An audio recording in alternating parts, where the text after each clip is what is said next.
Hello, everyone. This is Tom Fox. I'm a compliance evangelist, and I'd like to welcome you to a special 5-part podcast series sponsored jointly by Convercent and StoneTurn entitled The 2020 Update to the Evaluation of Corporate Compliance Programs Impact on Compliance Programs, a conversation with Convercent and StoneTurn. In this 5-part series, we consider conducting investigations and ensuring consistent outcomes, internal reporting, establishing quantifiable metrics to measure and monitor the effectiveness of your compliance program, corporate culture, and evaluation of compliance programs. And now a word about our two sponsors. With the recent update to the Department of Justice evaluation of corporate compliance programs, it's time to reassess your compliance program. Click the link in this episode's liner notes for Convercent's interactive self-assessment and find out exactly how you stack up against the 2020 update. When you complete the assessment, you'll have a complete scorecard showing exactly where you can improve in the eyes of the Department of Justice. All from Convercent, all at no charge. StoneTurn. Since 2004, counsel corporations and government agencies have turned to global advisory firm StoneTurn when facing their greatest challenges. Make StoneTurn the first place you turn for advice on regulatory, risk and compliance issues, investigations, and business disputes.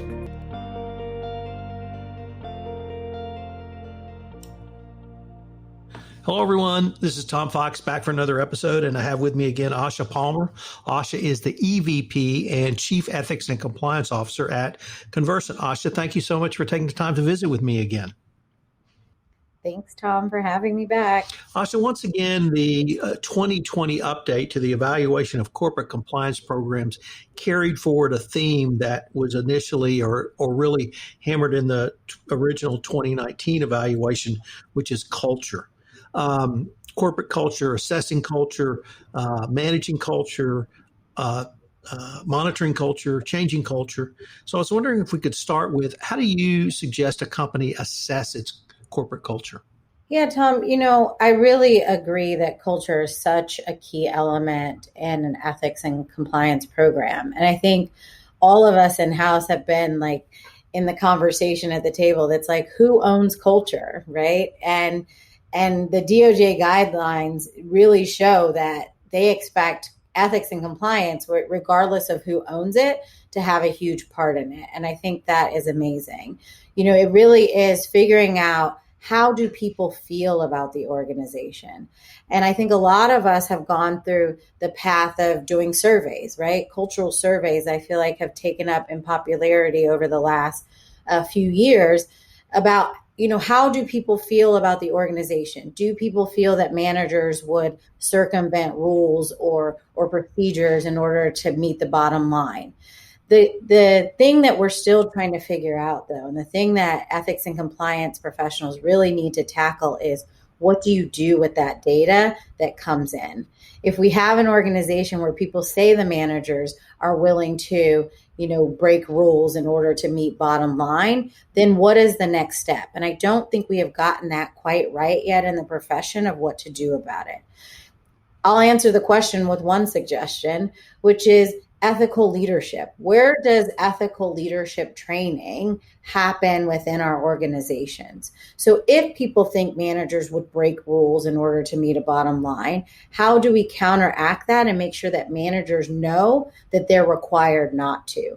And do we address that elephant in the room head on and say, look, you do not break rules to meet a bottom line.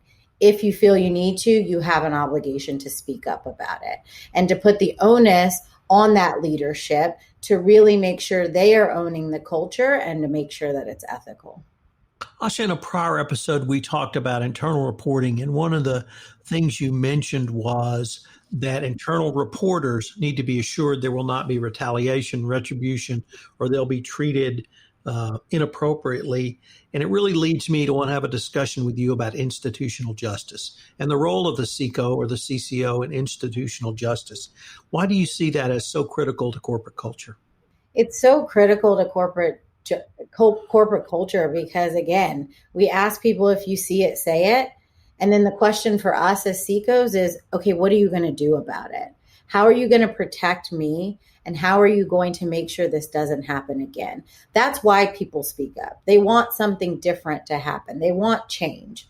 So we have to show them and reassure that we're focused on that change, and we're also focused on protecting them. And the most important thing to me about organizational justice is it can't be hierarchical, right? The C-suite has to be obligated to the same standards as the person on the shop floor. And historically, that hasn't been true. And so why would you speak up about your manager or someone who's senior if you think that the fact of their position, someone won't look into it or have the authority to look into it? I also think that brings up a good question about reporting lines, right? A lot of people within house have changed where the CECO's reporting line is. So we as CECOs really need to think, are we empowered to even investigate the CEO if that were necessary? And we need to build a program that is empowered to investigate the CEO just as the same as any other employee. Institutional fairness and even institutional justice, though, are much broader than this. And my favorite example was in my last corporate position, people were fired in Brazil for cheating on their expense accounts. And 2 weeks later, the top salesman in America was caught cheating on his expense accounts. And I said, to have any credibility, he has to be fired. How do you see fairness, overall fairness in discipline, in promotion, in even things as individual employee reviews as a critical part of corporate culture? You know, Tom, when I was thinking about what we were going to talk about today, the number one thing I wrote down is consistency, right? We have to be consistent in how we treat people, whether it's in Brazil or in the US, because people are watching and they want to know that we have a process that's fair.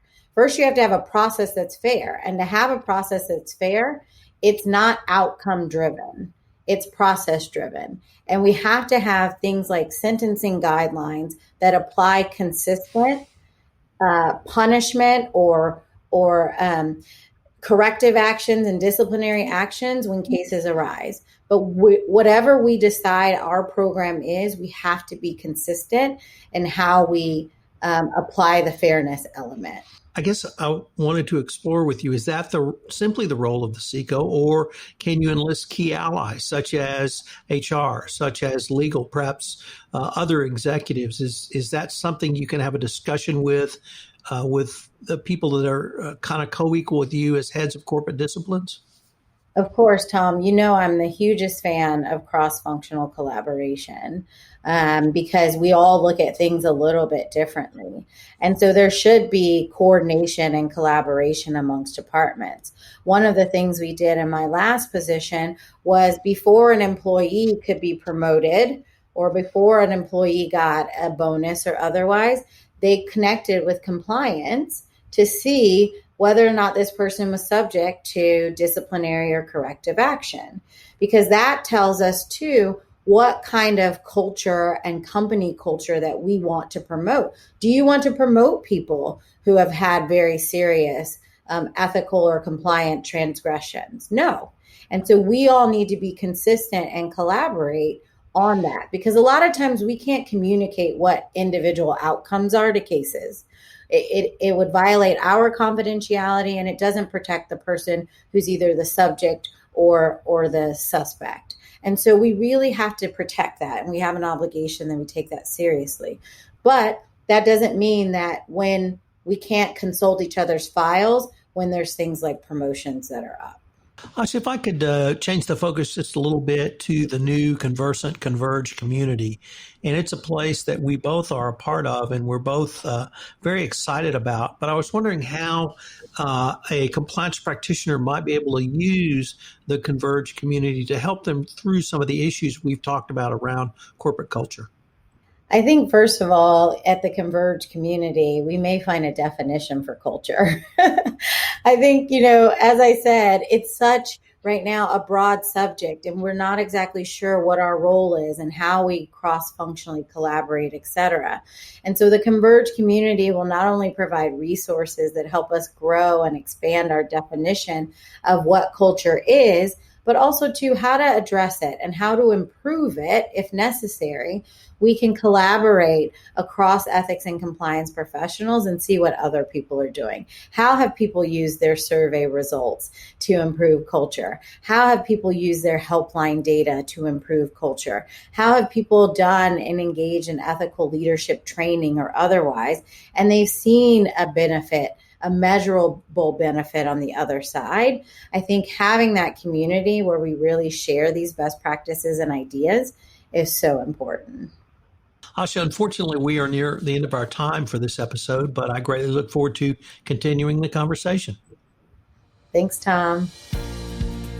This is Tom Fox again. I hope you've enjoyed this episode in the StoneTurn and Convercent podcast series on 2020 update to the evaluation of corporate compliance programs' impact on compliance programs.